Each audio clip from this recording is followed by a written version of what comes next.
Prasad cinema చూసాను. Cinema అయితే చాలా అంటే చాలా బాగుంది. సప్తగిరి కెరీర్లో ఒక వన్ ఆఫ్ ది బెస్ట్ అని చెప్తాను. అయితే అసలు చాలా సినిమా చేశాడు, మనోడు ఫేమ్ లేదు ఏంది అలా ఇలా అంటున్నాడు. కానీ ఈ సినిమాతో చాలా అంటే బాగా చాలా యాక్టింగ్ చేశాడు.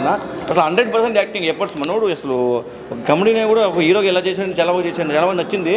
సప్తగిరి స్పెషాలిటీ ఏంటంటే ఏడిపిస్తారు, నవ్విస్తాడు, అన్నీ చేస్తాడు. ఆయన ఒక మంచి యాక్టర్. ఆయన అయితే ఒక హీరో గురించి చూడొచ్చు, ఒక కమెడీ గురించి చూడొచ్చు, చాలా బాగా యాక్టింగ్ చేశాడు. సినిమా అయితే చాలా అంటే చాలా బాగా నచ్చింది నాకైతే. ప్రతి ఒక్క క్యారెక్టర్ ఇరగ తీసేస్తారు దీంట్లో. సినిమా చాలా బాగుంది. ఇలాంటి సినిమా ఎంకరేజ్ చేయండి, ఎందుకంటే కొత్త కొత్త ప్రొడ్యూసర్స్, కొత్త డైరెక్టర్స్ వచ్చారు. ప్రతి ఒక్కరు థియేటర్కి వచ్చి ఎంకరేజ్ చేయాలని కోరుకుంటున్నారు. సో ఇప్పుడే పెళ్లి కాని ప్రసాద్ మూవీ చూశాను.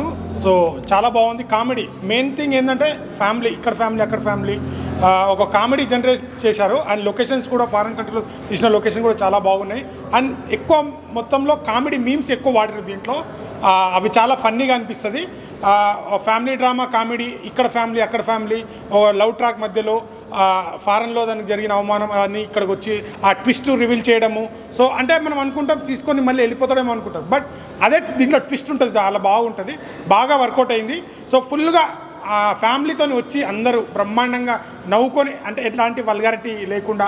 సో మనం ఏదట్లయితే మీమ్స్ డైలాగ్స్ ఎక్కువ వాడి దీంట్లో ఫోకస్ చేసారు.